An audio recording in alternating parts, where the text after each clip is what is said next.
This channel does not promote any violent, harmful, or illegal activities. All content provided by this channel is meant for an educational purpose only. Top quality और consistent performance के लिए सिर्फ silver pump नाम याद रखना।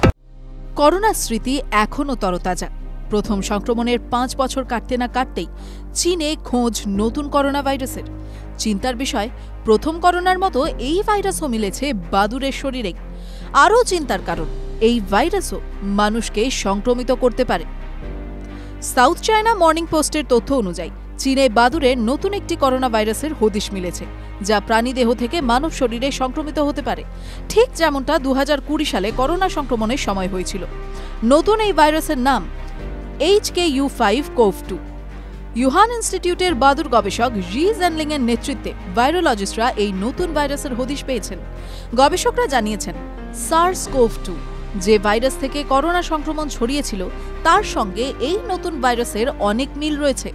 মার্বেকো virus সাবজিনাস পরিবারের অংশ এই ভাইরাস। নতুন এই ভাইরাস মানব শরীরের ACE2 কোষে ঢুকে পড়তে পারে। ল্যাব পরীক্ষায় দেখা গিয়েছে HKU5CoV2 মানবদেহ সংক্রমিত করতে পারে, তবে সংক্রমণ কতটা ভয়ঙ্কর হতে পারে তা এখনও জানা যায়নি। আবার একটা মহামারী আসছে। এই নতুন ভাইরাসও কি 2020 সালের মতো মহামারী সৃষ্টি করতে পারে?